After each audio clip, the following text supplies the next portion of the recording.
gave myself paper cuts, deeper than the Grand Canyon, flipping through the Webster's Thesaurus, searching for a word that could quite capture the pain I felt inside my gut when I swallowed the grim reality that I could not completely conceal my hips in my senior prom suit, but no word was quite harsh enough. From the very start, I knew something was distinctively different about me. My eyes would illuminate when I watched the little boys playing cops and robbers from the corner, and even at the age of 4, I felt a stinging jealousy. Ever since I could speak, I felt as if my skin was constricting me because I have always had the mindset of Ken while being stuck in the body of Malibu Barbie. I dreamt of trading my pigtails in for boys' bicycle pedals. I never wanted to play pretty princess. I wanted to dig for worms in the mud. I longed to exchange my tap shoes for Tonka trucks. I was sick of going door to door selling Girl Scout cookies, and I wanted to canoe lake to lake with the Boy Scouts. I dreamt of unzipping my skin, escaping my body, jumping on the back of a freight train, and sending my breasts and curves a postcard from a better place. I wanted to use my veins as a fire escape and evacuate the cage I was confided in. The genitals I was given at birth have always had my gender in a headlock, and I was bound to get pinned.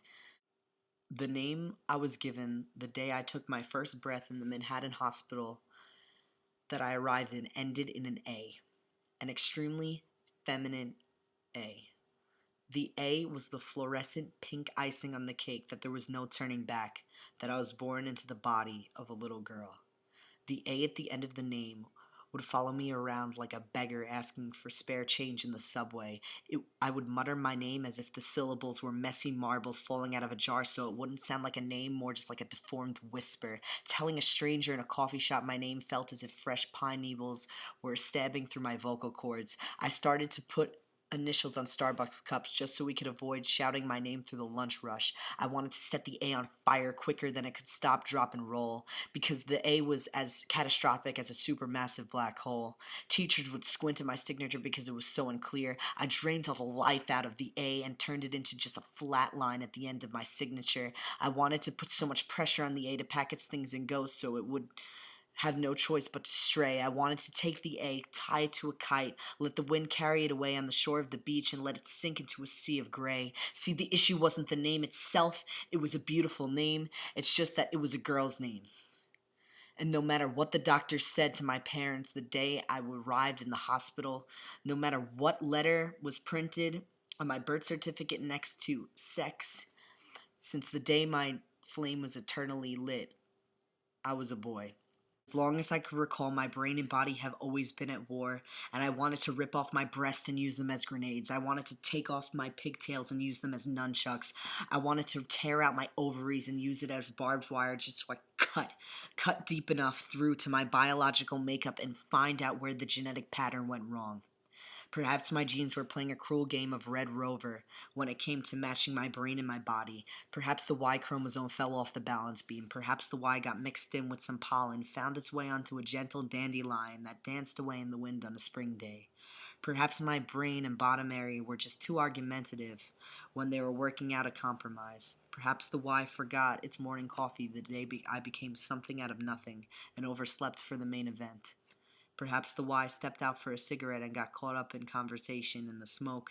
Perhaps the Y got lost on the way because the address was smudged. Because I have always known that Y chromosome was supposed to be there in the place of the X.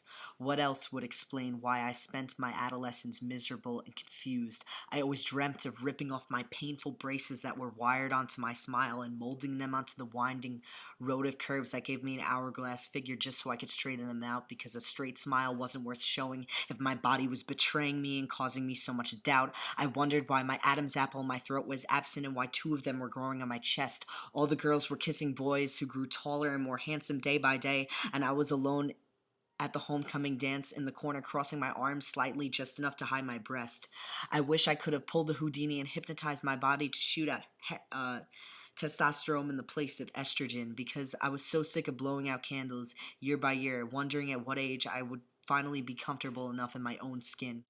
Maybe the Y chromosome got mixed in with some pollen and found its way onto a dandelion petal and drifted off into the wind on a warm spring day. Maybe the first X chromosome and the Y had words with each other, and the Y had no choice but to pack its things and stray. I wonder if the Y chromosome took an incorrect turn, hit black ice, and ran off the road.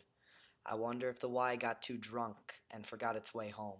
I wonder if Ted Mosby was the architect that put together my genetic makeup, and if he was too busy at the pub with Barney Stinson looking for the future mother of his children to ensure the chromosomes were alive in my genetic blueprints. I wonder if the Y missed the subway and didn't feel the need to sprint. When did the Y forget to RSVP to the party of my biological makeup, and when did the second X get the audacity to take its place? I want to hunt down that missing Y and howl at him face to face. I want to know if the X forgot to leave the light on for the Y. I wonder if the X went through a harsh breakup with the Y, and I wonder why the Y was too heartbroken that he had no choice but to say goodbye. I deserved an apology, an exclamation from the stork that dropped me down wrapped in a pink velvet blanket. I deserve a Hallmark card from the great god of gender apologizing why I spent puberty repeatedly diving into a rock bottom. I want to put a quarter in a rusty payphone, call the stork, and scream my lungs out until I am blue in the face because there was no baby blue in my crib, only pink. The weight of the hate of my body was so piled on me, I was afraid to even let the sea touch my skin, for I feared I would turn into stone and automatically sink. No matter how much time has passed, my palms are permanently stained pink for the tie-dye parties with old Girl Scout troops where I would have endured ink poisoning just so I could have dyed all my pink baby blankets baby blue. My palms will forever be stained pink from the first time I realized my puffy winter jacket couldn't quite correctly cling around my curves, just enough so they were completely hidden. My palms were stained pink with sadness that swept through my soul when I found out that ice hockey tryouts for girls was forbidden. No matter how many times I soak my hands in the testosterone that I am currently injecting myself with, the pink on my palms still remain. No matter how much time passes, the loathing I once had for my looks still courses through my veins. Maybe the X forgot to leave the light on for the Y that day. Maybe the address was smudged and the Y got lost along the way.